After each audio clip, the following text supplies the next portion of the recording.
So what I did next was, I'm sure most business owners get these unsolicited emails. Dear President, we want to buy your company. We want to invest in your company. Yeah. I would get at least one a week, sometimes two a week. And so I started responding to some of those. And I would pick and choose which ones I would respond to. The ones that seemed somewhat relevant, at least got, my gender right, and one Mr. Morton. So, and I started having conversations. And that taught me a lot, because it's different talking about selling your company versus selling your product. Much different. What did you find different about it? I had to look for all the ways our company is valuable to an acquirer rather than what our software can bring to the table. I learned to talk about the things I felt like a potential buyout might look for, like the incredible market opportunity. I did more research on the market to find out exactly who were the competitors. I did more work to find out what they were charging than I'd done before. I started segmenting our income. Which sector is bringing in the most? Is it hospitals? Is it university? Is it private sector?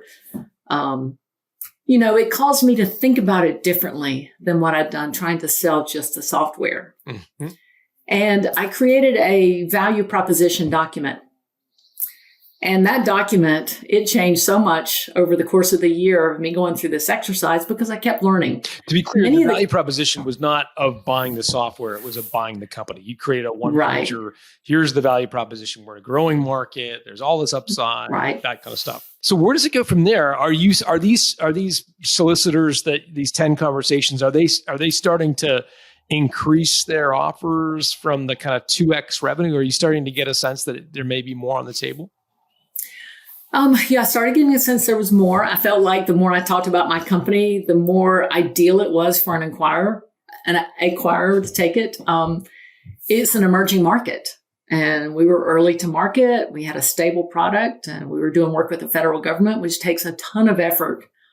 Your software has to be just locked down. And then we got a patent on our software that came in early 2022. The more I talked about our company and who we were, the more valuable I felt we were. And it finally came about that I ended up with two companies that were making written offers to me, which is pretty cool. So I guess you could call it a bidding war. It's definitely a bidding conversation. And it went back and forth. I ended up choosing the company not because they were the highest number, but I felt they were the best fit. The other company offered me a lot more money for my company, but they also wanted a big part of it be in an earnout over 2 years.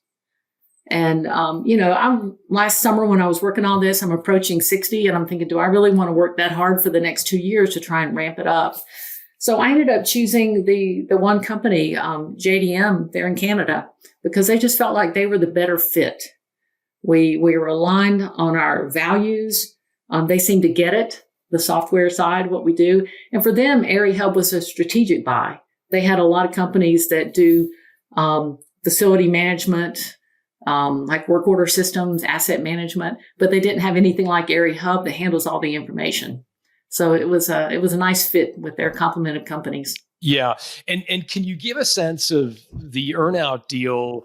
What proportion of the one you did not accept, what proportion of the deal were they putting at risk in an earnout? Like, was it sort of a big slice? Like, can you give us a... It was a big slice. If I'm thinking it was at least 50%, maybe 60% was, it was a big chunk of it was earnout.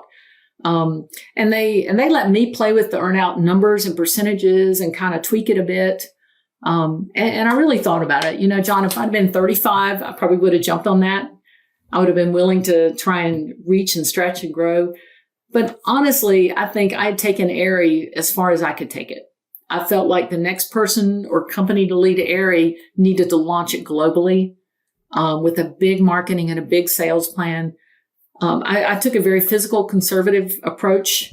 And so I didn't take big chances. I didn't do big investments. It was time for someone to do that. Gosh, so I was happy to step back. It sounds like the perfect business because you did run it so fiscally conservatively, which served you well. But for someone or an organization that had a higher risk tolerance, you could see how they could really blow it up and expand it dramatically. Yeah, I think the new owners got a great deal on the company. It was good timing for me to step back. My only child went away to college a month before I closed on the business, and now I've got more flexibility. I can visit him in Wisconsin. So it worked out well.